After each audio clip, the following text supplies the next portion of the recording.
अब ये वाली रील तुम्हारी फीड में भी जरूर आई होगी और इंस्टाग्राम पे तुम्हें हजारों लोग देखने को मिल जाएंगे जो इस चीज पे अपने ओपिनियन शेयर करने में लगे कि वीर भाई हम तुम्हारे साथ है, तारा तुम्हें ऐसा नहीं करना चाहिए था, एपी ढिल्लों ने पूरी लिमिट क्रॉस कर दी, ये कर दी। अब हजारों लोग के मिस ओपिनियन है। अब इंटरनेट पे लोग तीन जगह में बट गए हैं, कुछ वीर के साथ है, कुछ तारा के साथ है, कुछ एपी ढिल्लोरे के साथ है। चलो अभी जो हुआ, बट इन सब की स्टार्टिंग कैसे हुई? एक्चुअली एपी ढिल्लोरे और तारा के बीच में इतनी अंडरस्टैंडिंग कब हुई कि ये लोग इतने अच्छे दोस्त बन गए और स्टेज पे इतने अच्छे मूवमेंट शेयर कर रहे हैं? तो इन सब की स्टार्टिंग जुलाई में हुई जब तारा और एपी ढिल्लोरे का न्यू म्यूजिक वीडियो आउट होता है, थोड़ी सी दारू। तब से इन दोनों के बीच में केमिस्ट्री से अच्छी हुई। हाँ, ऑब्वियस सी बात है, तुम किसी के साथ कोई म्यूजिक वीडियो करो तो तुम एक दूसरे को जानने तो लगते हो, बट इन सबसे ये सारी चीजें क्लियर होती है कि अभी जो हुआ वो सब सही था। और इसे लेके लोग तारा के कमेंट सेक्शन में लगे हैं RRR बोलने में, और वी के कमेंट सेक्शन में जाके बोल रहे हैं यू डिजर्व बेटर ब्रदर, और एपी ढिल्लोरे में जाके बोल रहे हैं जस्टिस फॉर वीर भाई।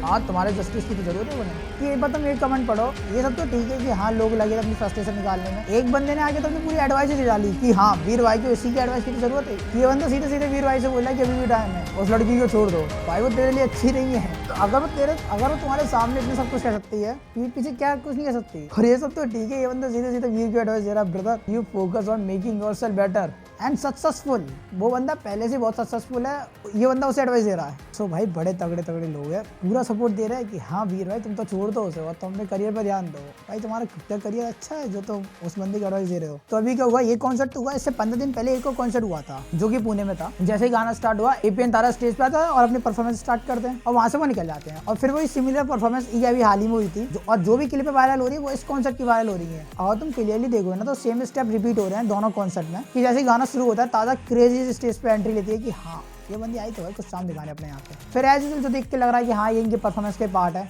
अब वही सब जो म्यूजिक वीडियो में है वही सब ये स्टेज पर ट्राई करने की कोशिश कर रहा है कि हाँ जिससे ऑडियंस भी इंटरटेन हो पाए। हाँ ये सब नॉर्मल है, कॉन्सर्ट से पहले भी परफॉर्म करने की कोशिश करते हैं, फिर देन ये स्टेज पे करते हैं सारी परफॉर्मेंस। देन कोई ऐसा इशू देखने को नहीं मिला इनकी परफॉर्मेंस में। फिर यहाँ तक तो कोई दिक्कत नहीं थी कि तारा स्टेज से नीचे आने वाली थी कि वो हक करके एपी का भाई भी बोल रही है। और फिर यहीं से गड़बड़ चालू हुई कि हाँ एपी ट्राई टू किस, सब लोग यही बोल रहे हैं। या फिर ये भी हो सकता है कि एपी को उसके कान में कुछ बोल रहा हो, अब वो दिख ऐसा रहा हो। अब ऐसा नहीं कि तुम लोगों को लगे कि मैं किसी को डिफेंड कर रहा हूँ, मैं इधर किसी को डिफेंड नहीं कर रहा ना मुझे। फिर उसने नो बोलते हुए बोला कि हाँ मैं जा रही हूँ। अब यहाँ पे क्लियर नहीं है ना कि अब वो किस चीज के लिए मना कर रही थी, कि यहाँ पे एपी बोले कि थोड़ी देर और रुक जाए या फिर कुछ और ही बात हो सकती। अब बाकी बस अपन लोग अनुमान ला सकते हैं कि हाँ क्या बोला क्या नहीं बोला। फिर यही मोमेंट था कि यहाँ से जब खबरें बनना स्टार्ट हुई, क्योंकि अभी के टाइम पे तारा वीर को डिलीट कर रही हो कि हाँ ये लोग कैजुअली पोस्ट करते रहते हैं अपने रिलेशनशिप को लेके कि ये लोग आपस में फेस्टिवल सेलिब्रेट करते हैं, फैमिली को मिलना हो। और बहुत कम टाइम में इन लोगों ने ऑफिशियल कर दिया कि हाँ वी आर इन रिलेशनशिप। अब यहीं पे कई लोगों के अलग अलग ओपिनियन कि इन्हें इतनी ओपनली नहीं करना चाहिए था, इन्हें अंडरग्राउंड रखना चाहिए था, इन्हें पब्लिकली सारी चीजें नहीं बतानी चाहिए थी कि ये लोग डेट कर रहे हैं ये सब। फिर ये भी चीज नोटिस में है कि इससे पहले वाला जो कॉन्सर्ट था ना जब एपी और तारा ने सेम परफॉर्मेंस करी थी तो उसमें सारी चीजें नॉर्मल थी, बट इस बार क्या हुआ एपी ने तारा की वेस्ट पे हाथ रखा and try to be cozy. और फिर तुम सारी चीजें देखो कैमरामैन के लोगों की एडिटिंग की, हाँ जैसे ये फ्रेम आया उसके बाद वीर का फ्रेम लाया गया, फिर वीर के पता नहीं कुछ रिएक्शन होंगे, वो सारे रिएक्शन उधर बताया गया और देन उधर बताया गया। अब ये पता नहीं कि सारी चीज सेम टाइम पे हो रही थी या फिर दिखाने इस तरीके से चाह रहे थे। और यही तुम देखो वी का फ्रेम की वो कोर मेंबर को कुछ तो बोल रहा है। अब कोई बंदा इसे पहली बार ही देखा तो बोले भाई ये बंदा उससे कुछ बोल रहा, तो अब जिस स्पेसिफिक वे ने वी ने कैसा किया कि हाँ ये तो उसे भी नहीं लग रहा कि हाँ ये परफॉर्मेंस का पार्ट है या नहीं है, क्या हो रहा है ये सब। तो वो भी प्रोसेस करने की कोशिश कर रहा है कि एक्चुअली ये सब हो क्या रहा है ये। चलो ये सारी बातें तो ठीक है कि जो हुआ सो हुआ, बट चीजें यहाँ तक नहीं रुकी। तुम तारा के इंस्टाग्राम खोलो या फिर वीर का खोलो, एपी ढिल्लोरे के खोलो, तुम्हें तीनों में अलग अलग चीजें देखने मिल जाए। तारा के में तो मतलब RR वर्ड से तुमने पूरा कमेंट सेक्शन भर दिया है और तुम्हें कमेंट पढ़ो कि वीर को धोखा क्यों दिया।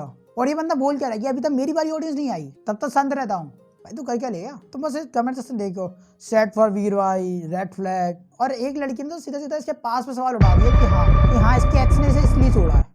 देख रहे हो तुम। और ये वाला मीम तो तुम्हें पता नहीं कितनी वो देखने को मिल जाए। नो थैंक्स भाई बड़े तगड़े लोग हैं। चलो ये इतने नेगेटिव कमेंट्स हैं, मुझे एक पॉजिटिव कमेंट दिखाई दिया, ये तुम देखो। Generally people in India are obsessed with blaming women for everything. AP was clearly making her uncomfortable all thought she refuse and still she is getting hate. But तुम इसके रिप्लाईज देखो, plus AP is also committed but guess who is getting all this hate. हां बेचारी कोई क्यों इतनी hate दे रहे हैं, तुम इस बंदे को देख रहे हो, तू देना एपी को गाली, इसको डिफेंड क्यों करती है? She clearly said no. और यही तुम्हें वी के पोस्ट के नीचे भाई मैं नहीं सहता एक बंदे ने तो पूरी लाइन से लगा दी है। और ऐसे एडवाइस वाले तो भरे पड़े हैं, ये तुम भी पढ़ो सारे कमेंट्स, भाई तुम्हारा दिमाग शॉक हो जाए कि लोग लिख क्या रहे हैं। और एक तो बोला भाई किस नहीं करना था भाई दूसरे की बंदी है। सो ऐसे तुम्हें अनेकों कमेंट्स देखने को मिल जाएगा तुम इनकी रिसेंटली पोस्ट में जाओगे तो। चलो इसे अपन दूसरे पर्सपेक्टिव से देखते हैं। चलो ये सब तो ठीक है, बट इस वजह से तारा को ट्रीट क्यों किया जा रहा है? कि वो तो बस वहाँ पे गैस थी ना कि जो एपी ढिल्लों ने इन्वाइट किया था उसे। चलो ये पॉसिबिलिटी भी है ना कि एपी ढिल्लों ने तारा के साथ म्यूजिक वीडियो किया है तो वो उसके साथ बहुत कंफर्टेबल है, तो उसे दोस्त मानता हो वो। बट स्टिल वो इस पॉइंट पावर की पोजीशन पे है, वो सिंगर है, उसने अपॉर्चुनिटी दी है तारा को इतनी बड़ी। तो ऑब्वियस सी बात है कि तारा उसे किसी वे से अपसेट करने का नहीं सोचेगी। और यही तारा और वीर को डेट करते हुए भी कुछ ही महीने हुए हैं और यही तारा इंडस्ट्री में भी स्ट्रगल करी, उसकी कोई अच्छी खासी पिक्चर नहीं आई। और इस साल यही म्यूजिक वीडियो का बड़ा प्रोजेक्ट था जो सबसे ज्यादा हिट हुआ है। सो ऑब्वियस सी बात है कि उसे इतनी अच्छी अपॉर्चुनिटी मिलेगी स्टेज पे आके एपी के साथ परफॉर्म करने की, तो वो उसे क्यों नहीं बोलेगी। तो ऑडियंस यहाँ पे क्या एक्सपेक्ट करती है कि सडनली स्टेज पे कुछ हो रहा है कि तारा यहाँ पे क्या करती कि यहाँ पे वो एपी ढिल्लों में सीधा तमाचा मार के निकल जाए या फिर उससे लड़ाई करने लग जाए कि भाई ये क्या कर रहा है। अब इन केस की बहुत सी चीजें होंगी उसे पसंद नहीं आई होंगी। अब बैक से इतनी सारी बातें तो बनी रही हैं तो देख तो वो भी रही होगी, पर यही बात है ना, ये सारी चीजें स्टेज पे तो नहीं होंगी कि जब पूरा स्पॉटलाइट उसी पे है, सब लोग उसी को देख रहे हैं, तब वो ऐसी अनाप शनाप आ तो नहीं करेगी। तो मेरा तो यही क्वेश्चन है कि दूसरे के एक्शन के लिए तारा को इतनी गाली क्यों दे रहे हैं? I don't think it is be fair. और यही लोग तारा और वी के रिलेशनशिप पर क्वेश्चन उठा रहे हैं कि इन्होंने रस तो किया अपने रिलेशनशिप को। अब ऐसा नहीं कि सेम हिट एक्टरों को नहीं मिलता कि अभी थोड़ा टाइम पहले रणवीर सिंह और आलिया भट्ट की पिक्चर आई थी रॉकी और रानी की प्रेम कहानी, तो उस टाइम पे आलिया को भी सेम हिट मिल रही थी कि वो ऐसे सीन कैसे परफॉर्म कर सकती है कि जबकि वो शादीशुदा है रणवीर के साथ। अब यही है कुछ लोगों को कॉन्सेप्ट अजीब लगता है कि हाँ तुम्हारा पार्टनर है कि तुम तब भी किसी और के साथ ऐसे सीन कैसे परफॉर्म कर सकते हो। तो ये जेन्युइन सवाल है कि लोग ऐसे कैसे कर लेते हैं। सो इसी वाले एक्टर बनना आसान तो नहीं है। ठीक बात है, एक्टर बनना आसान तो नहीं है कि सबको पता है कि ऐसा सब कुछ तुम्हें करना तो पड़ेगा और ये तुम्हारे काम का पार्ट है कि जब वो कोई एक्टर को डेट करते हैं या फिर मैरिज करते हैं तो पहले से एक्सेप्टेड रहता है कि हाँ ये सारी चीजें तो होंगी। अब तुम ऐसे कैसे हैंडल करते हो, कैसे डील करते हो, वो तुम्हारी जिम्मेदारी है। अब ये तो ऑब्वियस बात है कि बिलो प्रोजेक्ट करेंगे और हर टाइम तुम्हारा बॉयफ्रेंड या फिर थोड़ी मिलेगा, तुम्हें अलग लोगों के साथ प्रोजेक्ट करने पड़ेंगे। तो सारे एक्टरों को ये चीजें इतनी ज्यादा बॉदर नहीं करती जितनी आम लोगों को करती हैं, पर उस चीज के लिए इन लोगों को इतना सेम करना और इतना उल्टा सीधा लिखना यार ये तो सब सही नहीं है। सो बस इस वीडियो के लिए ऐसे ही था, तो तुम बता तुम्हारे क्या ओपिनियन है इस चीज को लेके। तब तक के लिए मिलते हैं अगली वीडियो में अलग टॉपिक के साथ।